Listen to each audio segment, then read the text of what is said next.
Bonjour à tous et bienvenue sur ma chaîne YouTube Ouba Consulting. Cette chaîne est une chaîne qui est consacrée à l'emploi. Je vous donne des conseils et astuces pour réussir vos entretiens et surtout décrocher votre dream job. Et oui, ici aussi, on parle anglais.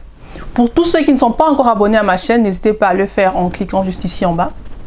N'hésitez pas surtout à activer les cloches de notification pour être prévenu de mes futures publications qui se font en général tous les dimanches. Pour ceux qui sont nouveaux sur ma chaîne, bienvenue. Pour les autres qui me soutiennent déjà depuis un certain temps, merci, merci, merci. N'oubliez pas, si vous aimez le contenu, partagez, likez et surtout, laissez-moi des petits commentaires. À tout de suite. Dans mes précédentes vidéos, je vous parlais de la législation sociale étudiante.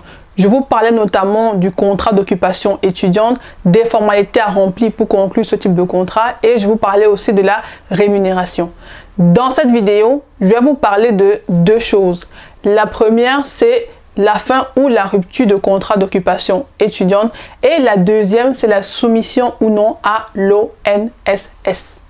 Prenez de quoi noter et surtout, regardez la vidéo jusqu'à la fin. À tout de suite. La fin ou rupture du contrat d'occupation étudiant.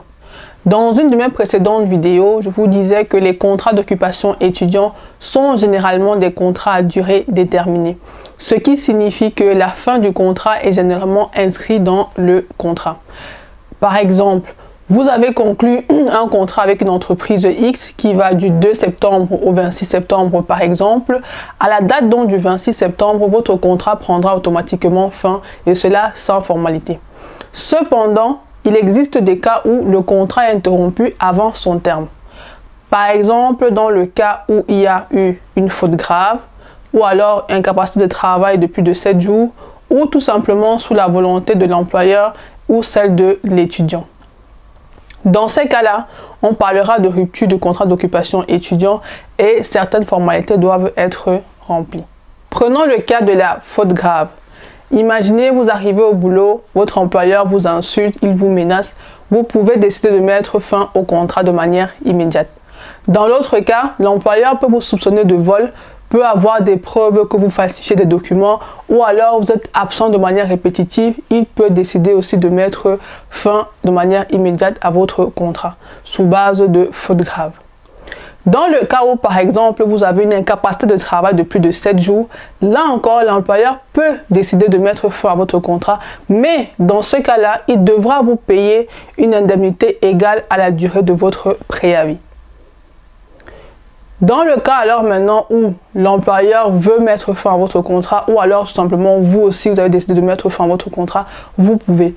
Si vous vous souvenez bien, dans une de mes vidéos, je vous disais que les 3 premiers jours du contrat sont en général la période d'essai et que durant cette période-là, l'employeur comme l'étudiant pouvait mettre fin au contrat sans indemnité et sans délai de préavis.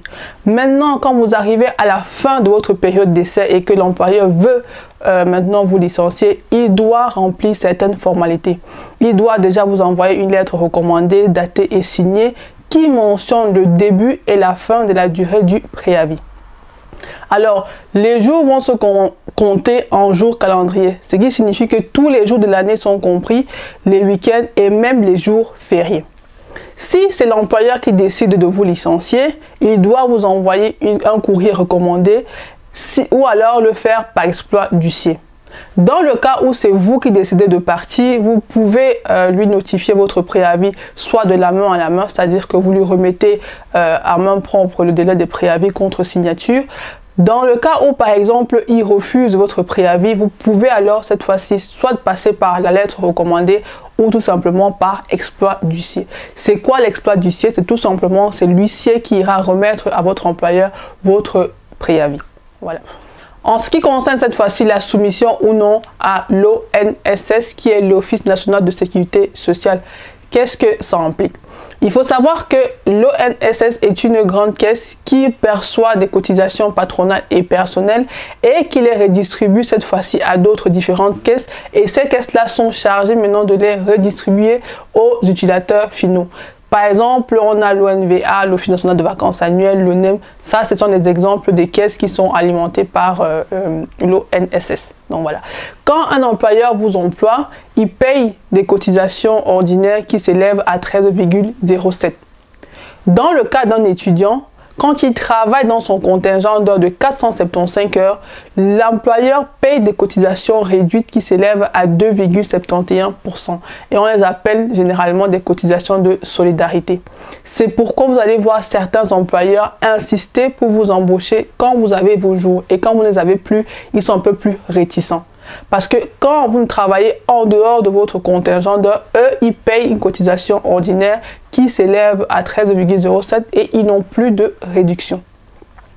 Comment vous pouvez savoir quel jour ou bien quel nombre d'heures il vous reste?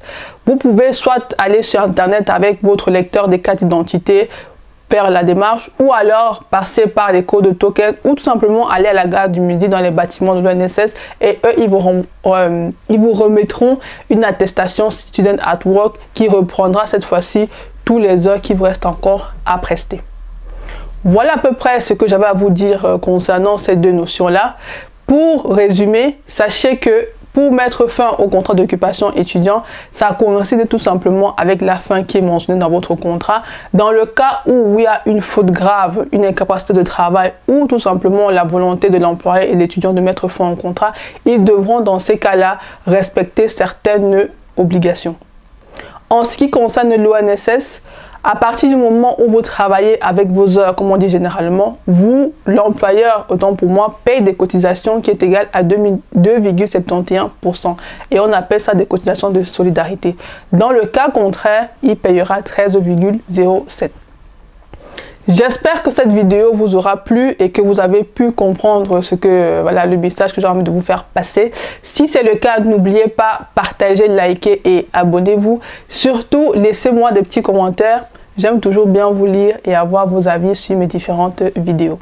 D'ici là, portez-vous bien et on se retrouve très prochainement pour un nouveau numéro sur Uba Consulting. Ciao.